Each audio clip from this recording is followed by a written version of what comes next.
દવા કેના માટે છાંટી હતી? અમે રુધિર વિકાસ માટેની છાંટી હતી. એ પેલા શું હતું ટૂંકમાં? ત્યારે વિકાસ મારો થોડોક અટકી ગયો હતો અને વિકાસ બહુ એટલે નહોતો થતો. પછી મેં થોપિકભાઈને વાત કરી છે રશિયા ગ્રોમાં.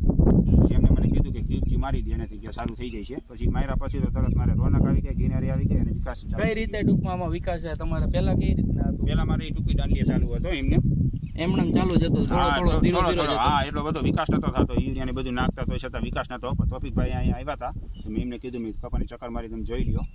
પછી આવ્યા ચક્કર મેં કે ક્યુબજી મારી દે રેડી થઈ જશે. માર્યા પછી કેટલા 4-5 દિવસ પછી તમને કઈમાં રિઝલ્ટ દેખાણું? 6 દિવસે રિઝલ્ટ મળી ગયું હતું વ્યવસ્થિત. અત્યારે કપાસનો આખો ઘેરો તમારો ગ્રીનરી વાળો ને હાઈટ ગ્રોથમાં થઈ ગયો પાછો? કમ્પ્લીટ બધું એક ધારો થઈ ગયો. મારે તો બીજા કોઈ ખેડૂત મિત્રને આની ભલામણ કરવી હોય તો કરી શકીએ આપણે? હા, કરી શકો. સોલિડ વપરાય જા, ક્યુબજી જ વપરાય વિકાસ માટે બહુ સારું. પાછું એટલું નથી કે વિકાસ રુધિર વિકાસ ડાળીની ફેલાવો સાપકા બધી રીતે ગ્રીનરી આખી આવી જશે.